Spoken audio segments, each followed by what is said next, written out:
What if every single trigger that you experience within life is there to discover deeper levels of self-love and acceptance? That a trigger in itself is the body's way to communicate to you the parts of your being that are longing to be felt, to be seen, to be heard, to be accepted, acknowledged, and witnessed. For a second, think about the war and the violence we see in the world today. What if the war and the violence we see in the world today is a direct manifestation of the inner chaos happening within our own beings? That we use blame, judgment, accusations as a cop-out to deflect that uncomfortable feeling that resides within us.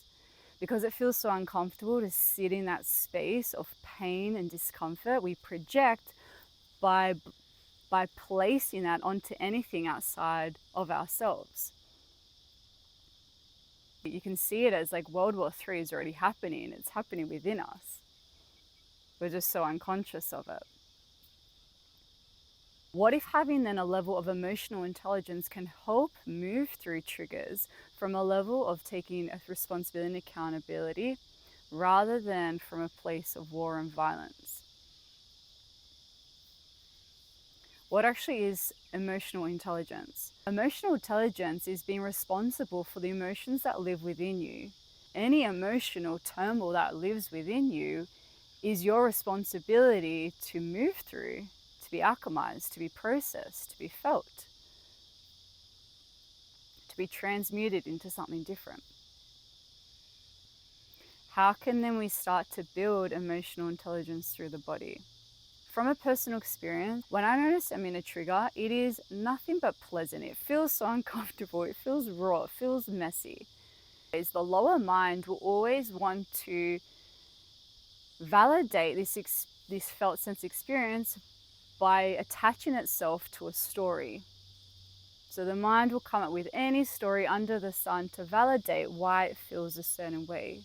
Meaning, say in presence with someone and they triggered something within you, the story could be, I don't like this person. It's simply a judgment to place the attention on anything outside other than of the self. So on a practical note, if I ever notice myself in these states where that trigger has landed within the body and I notice myself in this story, it's number one, bringing the awareness out from the story. Oh, okay, I recognize I'm in this story, but what if I started to bring the awareness back into the body? Can I just allow myself to feel what is there within me rather than be attached to a story? One of the greatest healing modalities we have available to us is our own two beloved hands. That when you're triggered, you can literally hold yourself, to witness yourself.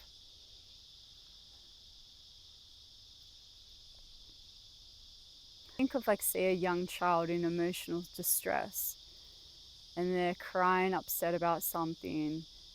Most of the times they are longing for a caretaker just to hold them, just to witness them, just to acknowledge them in that stressful state.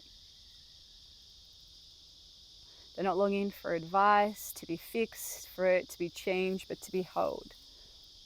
And as adults, we can literally use this to reparent ourselves. So rather thinking it is your partner's job or your children or a family member to change the situation, but you can use your own two loving hands and hold yourself in that part. Just a young child within you that is longing to be accepted, witnessed, and embraced for what you are. That's why we get triggered in the first place. There is a misalignment to how we show up in the world. How we show up in the world, is this actually authentic to my true essence, to the person I know myself to be? That's why most of the times we get triggered, because people in itself are purely that. They are mirrors to reflect back to us the parts of ourself that we haven't accepted, that there is a missing sense of self-love to it. But when you learn to reclaim that by coming back to the body to feel that, it is so much more practical rather than placing all that energy onto something outside of yourself through facilitating another story. But you just allow yourself to sit in that wounded space. There is just probably pain, there is sadness, there is grief there. As humans, we carry within our own DNA so much sadness and grief and pain that sometimes, yes, it's ours on a personal level, but we hold it from our ancestral line or even on the collective level. That there's no real reason why it's there, but if it isn't within your body, it is longing. It is longing to be felt and dealt with. And emotional intelligence brings that awareness back to the self to say, what if I chose to just sit in this discomfort? Turn to loving hands and I hold myself. I witness myself in this discomfort. You know, because holding yourself may be just in stillness. You may just literally hold yourself. Or maybe within that you recognize, oh, no, my body wants to move. My body wants to feel this by moving the body.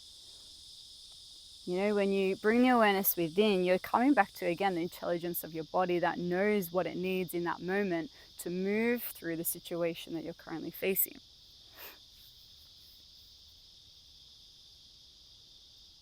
What if triggers were seen as a beautiful opportunity to discover deeper levels of self-love and acceptance?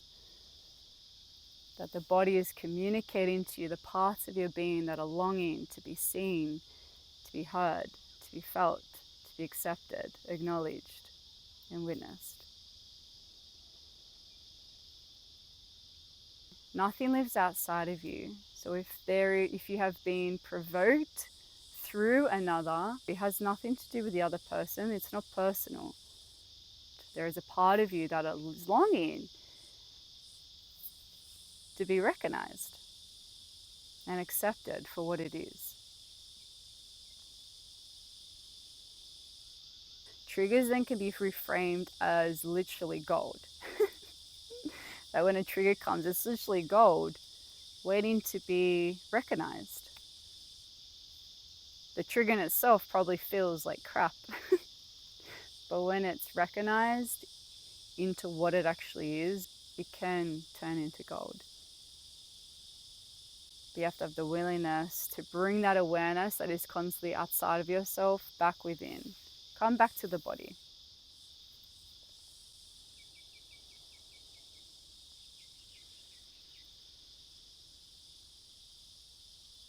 I hope you have a lovely day today.